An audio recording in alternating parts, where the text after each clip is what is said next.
நிறைய பறையர் அமைப்பை சேர்ந்தவர்கள் வந்து அந்த பொண்ணு அவங்க என்ன சமூகம் என்னன்னு நமக்கு தெரியல. அவங்க என்ன சமூகமா கூட இருக்கலாம்.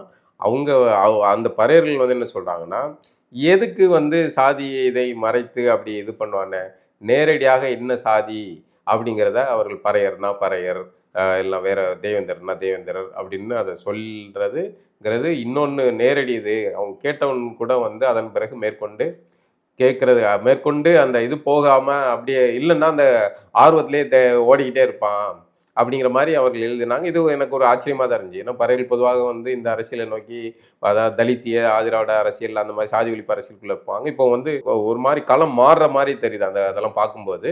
அதுவும் சக மனிதர்கிட்ட உணவகத்தில் உட்கார இடத்துலையும் இல்லை பேருந்தில் பயணத்திலையும் ரயில் பயணத்திலையும் என்னாலுங்க அப்படின்னு கேட்காது அவசியமற்றது அப்படிங்கிற அடிப்படையில் தான் நம்ம இதை எடுத்துக்க வேண்டியது. நீங்கள் சொன்னீங்க இந்த மாதிரி நீங்கள் எந்த சாதியோ அதை வெளிப்படையாக சொல்லலாம், அது ஒன்றும் பிரச்சனை இல்லை, அது ஒரு ஆச்சரியமாக இருக்குது, சொல்ல வேண்டியதானே அப்படின்னு சொல்கிறீங்க.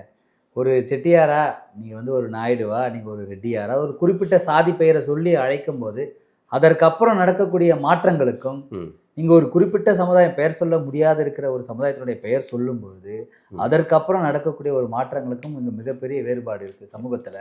அந்த வேறுபாடு காரணத்தினால தான் இன்றளவும் அந்த பெயரை வெளியில் சொல்வதில் ஒரு தயக்கம் இருக்குது. அதனால தான் அதை சொல்ல முடியல. ஒரு காலம் வரும், தன் பெயரை சொல்கிறதுக்கான காலம் வரும், மாற்றம் வரும், பொருளாதார நிலைப்பாடுகள் வரும்போது அவன் தானாகவே என்னுடைய பேரை சொல்லிட்டு போவான். இல்லை, அதை தான் என்னன்னா தமிழ்நாட்டில் இருக்கிற ஒரு அரசியல் வந்து 2 வகையான சிக்கலை உண்டு பண்ணியிருக்கு. ஒன்று வந்து 98% பேர் அவங்க சாதியை வந்து அடையாளப்படுத்திக்கிட்டு இருக்கும்போது 2% பேர் சாதியை சொல்ல முடியாத ஒரு நிலைக்கு தள்ளப்பட்டிருக்காங்க. அவர்கள் யார் அப்படின்னு பார்த்தீங்கன்னா பெருவாரியாக அட்டவணை பிரிவை சேர்ந்தவர்களாக இருக்காங்க. இப்போ இந்த இவர்களுக்காக எல்லாருமே சேர்ந்து அதை விட்டாங்க.